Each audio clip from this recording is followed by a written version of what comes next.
What's up mga Lods? This is Master Renz and welcome back to my channel. So sa videong ito, mag-reaction video tayo kay Goosebumps Top 5 na ang pamagat ay Top 5 Ghosts Caught on Camera, minulto sa university habang gumagawa ng project. Naku, nakakatakot to university. So make sure magsusubscribe kayo dito kay Goosebumps Top 5. So wag na natin patagalin to, let's go sa go!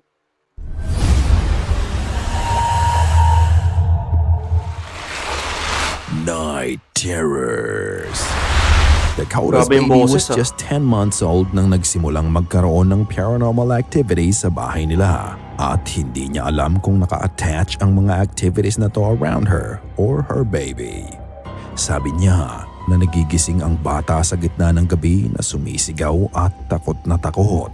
May mga pagkakataon din na nakikita niya ang kanyang anak na may kausap. Ay, Nagsimula ang kakaibang mga pangyayari sa bahay nang bigla na lang aandar ang laruan ng anak niya kahit wala namang gumagalaw dito. This is what I experienced. Everything makes sense now. So a couple years back, my baby was maybe 10 months old. I already had suspicion that, my daughter started talking to somebody, like saying hi to things that are like 7 feet tall. Everyone says like, oh, it's just a common part of growth, or maybe it's because you and her dad are fighting. I just blew it off. Her toys would just go off by themselves. Umandar mag-isa? Ay, naku po. Hindi lang isang beses ang ganitong pangyayari sa bahay nila. Naulit nang naulit ang ganitong eksena. A toy would go off on its own, so she would throw away the toy. And the next day, a different toy would go off, and it went on for 6 days. I'm about to have my second baby, and toys start going off.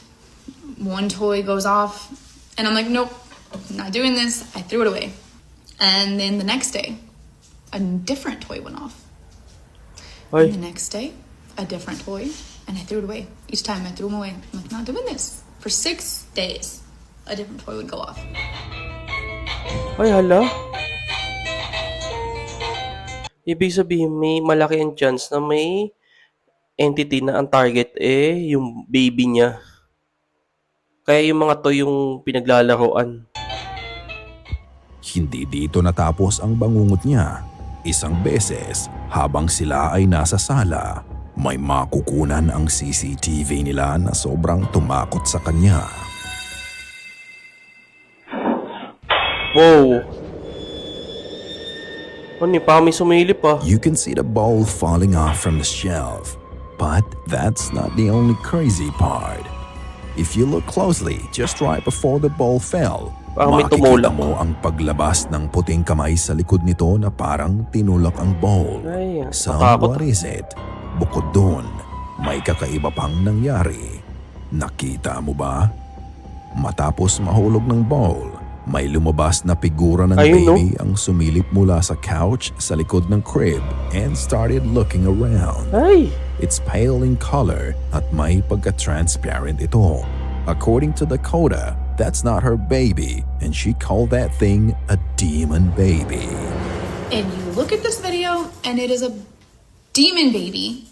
It disguised itself as a baby. It didn't sit up. It came out of the couch, looked over, looked at the bowl, looked over, and I don't know if it was looking at my dog or us, who's in the room, like right behind the dog, and then looked back at the bowl and then looked back at us. Ano kaya ang entity na to na nanggugulo sa kanila?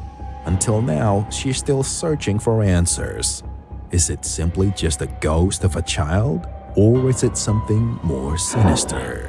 Ikaw na ang bahalang humusga. alam mo, hindi nakakatakot siya at the same time nakakaawa. Kasi baby ang target dito Yung baby niya ang target. Living Room.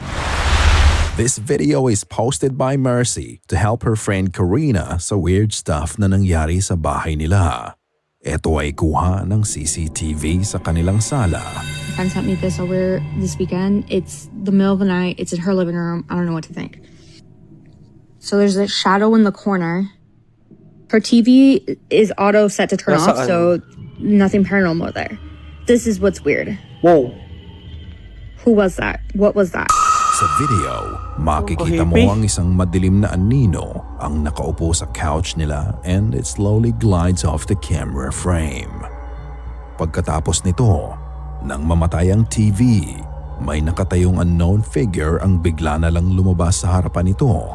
Mabilis ang pangyayari. Lumabas ang entity na to just a few frames sa video at mabilis din itong nawala. At ang mas nakakapagtaka, naharangan nito ang ilaw na nanggagaling sa nightlight. So whatever that is, it has a dark solid body kaya naharangan at na-distort nito ang ilaw. It somehow manifested itself and suddenly, it just vanished into thin air. There's just someone there, just appears. There's nobody in this house that looks like that. And if someone broke in, you would have seen it. It's just, it appears and then it disappears. What do you think? It's for you to find out. The Parang- Project. Kinailangan ni Juvie na magpahating gabi sa eskwelahan nila para tapusin ang kanyang project. Siya lang ang naiwang mag-isa sa Fine Arts Building sa Francis Marion University. He was given access to the building so he could stay late to finish the project until he realized he's not really alone. Habang busy siya sa ginagawa niya, ito ang nangyari. Oh. Ay. Mamma mia. Focused siya sa project niya and he was just minding his own business nang marinig niya ang faint female voice sa likod na sinabing, "Help." Ay, naku po. Kahit na mahina ang boses, pakiramdam niya ay nasa loob lang din ng kwarto ang pinanggagalingan nito. From the way he looks, he was just terrified. Spooked and all, hindi na nga niya nagawang tapusin ang project niya. After that encounter, nagmadali na siyang umalis sa building. May base sa sa reaction ng mukha niya. Hindi peke yung nangyari. Legit na legit yun. Hindi siya umaarte dun. Front door. Isang gabi, naglilinis si Hunter sa kanyang kusina pagkatapos niyang kumain ng hapunan. It Ay, was alam ko just to, an ordinary night, but the events that follow would leave him shocked and speechless. It's already 10 p.m. so he decided to go to bed and that's when he noticed something strange. There's a guy with a hat standing just outside his front door. Irritated and annoyed, he rushed outside to confront the man, and this is what happened.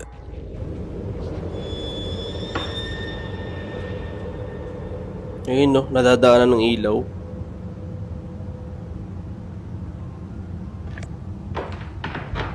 What in the actual hell? Ayun, wala oh.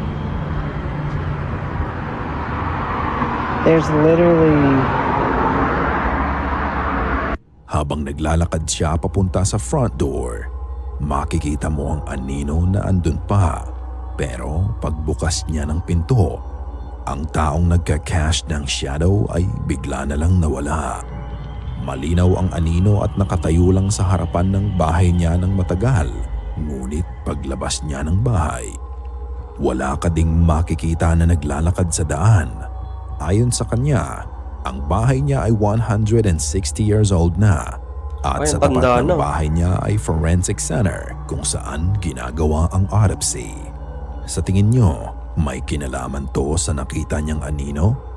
The next day, tinignan niya kung may nakuha ang mga CCTV niya na nakakalat sa harapan ng bahay niya pero wala naman siyang nakita. Ang tanong ng ibang nakapanood sa kanya, bakit niya binuksan ang pinto? Yun nga eh. Ito ang sagot niya. For starters, so many of you came after me for opening the door, and here's my reason why, okay? We live in downtown Memphis, which means we're used to having a homeless population. Usually when it rains, we will have homeless people walk up on the porch, and it is sad, but we do have to ask them to leave because we're on a private property. I was perplexed in the video because I thought, I didn't pay attention to the light passing through the shadow. I was like, it's not raining, why is someone on my front porch? I've been in that situation multiple times and I just didn't think anything about it. 2 taon na siyang nakatira sa bahay at ito ang unang beses na may ganitong nangyari.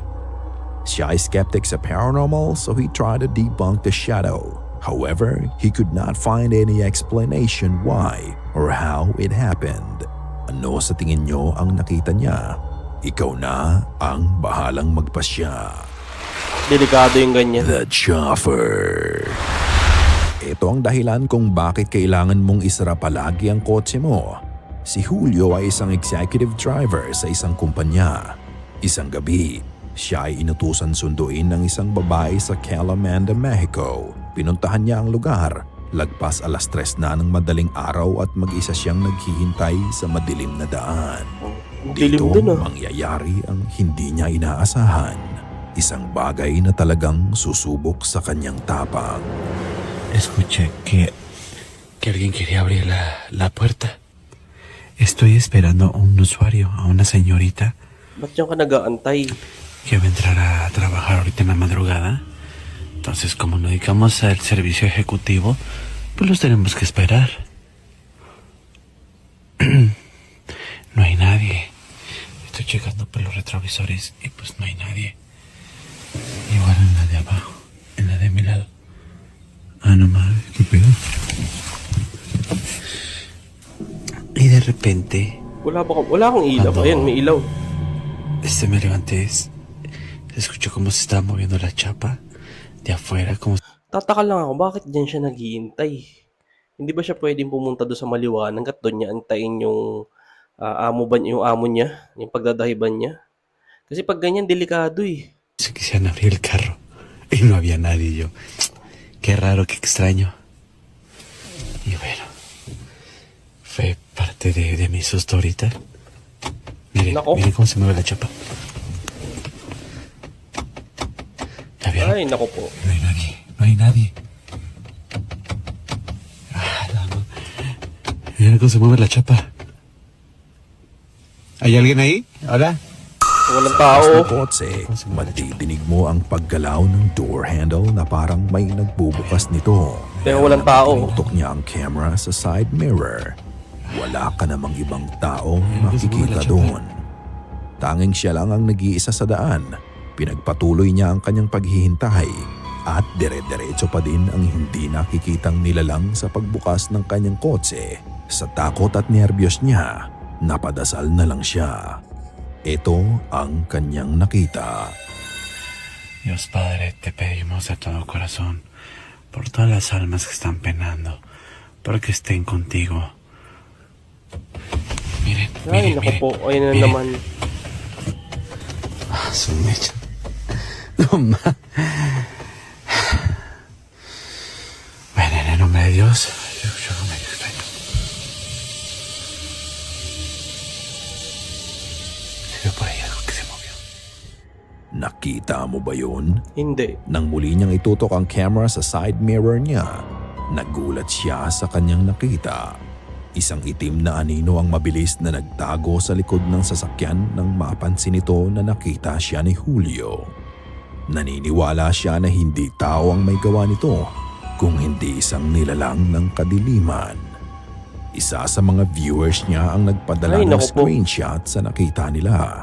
Sa likod ng kotse niya, isang nakakatakot na imahe ng mukha ang nakasilip sa kanya. Iyang Sa kahipi. kaba niya, hindi na niya sinunod ang utos sa kanya at umalis na siya sa lugar. Kung ikaw si Julio, ano ang gagawin mo? Ipagpapatuloy mo pa ba ang paghihintay kahit na may nagpaparamdam na sa'yo? Kung ako yun, aalis ako. Aalis kaagad ako. Hindi ako mag-i-stay doon. Or, kung aantayin ko man siya, lilipat ako doon sa maliwanag. O di ka doon sa may mga maraming tao. Tapos saka ako ipapaliwanag doon sa amo ko na ganito, ganyan. For sure, maiintindihan naman niya yun, di ba? Headless Lady. Nako, headless lady. Isang babae ang naglalakad sa kalsada ito. nang bigla na lang mangyari ang isang sakuna. Ayun, no? Bilis. Ayun, nawala ng pwede. Ayun. Ay, naku po. Isang jeep na mabilis ang takbo at hindi na kontrol ng driver ang andar nito. Unfortunately, nang dahil sa kapabayaan ng driver ng jeep, Nasagasaan ang dalaga na naging sanhi ng agarang pagkawala nito. Pero bago Kawawa nangyari naman. ang sakuna, nakunan pa ang babae na naglalakad sa kalsada. Ngunit may kakaibang nangyayari dito. Senyales na ba to na may masamang mangyayari sa kanya? Nakapula, nakapula. Ayan, sa'yo. Saan galing mo? Ang galing doon sa mga ito sa may Maligaya slip yan. Yan ang mag-uumpisa mo wala yung ulo. Ayun, ay tayo. Baka wala yung ulo. Doon, masira yung CCTV natin. Ayun no. Ayun na oh. Kasi kay Sanchez yung mga CCTV, bakit din Habang naglalakad ang babae, may mga pagkakataon na nawawala ang ulo nito. May kasabihan tayo dito sa Pilipinas na kapag may nakita kang tao na walang ulo, may masamang mangyayari dito. Ganito ang nakita nila sa CCTV. Hindi natin alam kung glitch lang sa camera ang nangyari o pangitain na to sa mga susunod na magaganap. Ilang sandali lang nang makita ang babae sa camera, nangyari na nga ang hindi maganda. Ayun, no? Bilis. Ayun, nawala ng pwede. Ayun. Ay, kawawa. Kaya hindi talaga makakaligtas. Bahagya pang nakatakbo ang babae pero sa kasamaang palad, inabutan pa din siya ng rumaragasang jeep. Pumailalim siya sa sasakyan at nagkaroon siya ng malaking pinsala. Dahil dito, hindi na siya nakaligtas pa. Coincidence? Naniniwala ba kayo sa kasabihan na to? Ano sa tingin nyo ang nangyari? Senyales na nga ba o nagkataon lang na may glitch sa camera? Kayo na ang bahalang humusga. Sana ay kinilabutan ka sa Ayun, last na pala yun. Grabe yung sumikat yun na-featured kay Goosebumps, kay Nooks Top 5, kay Sir Crips, saka dito, Goosebumps Top 5. Sumikat yung segment na yun. Yung kwento na yun pala, sorry. So yun, subscribe kayo dito, Goosebumps Top 5. And congratulations, nakaabot ka na ng 100k, Sir Goosebumps. Deserve mo yan, napakaganda kasi ng mga video mo eh. So, kung ako sa inyo, kung mapapadaan kayo sa video na to, mag-subscribe kayo dito, Goosebumps Top 5. So yun, thank you so much sa inyong pagsama. See you in my next video and mag-iingat po kayo palagi.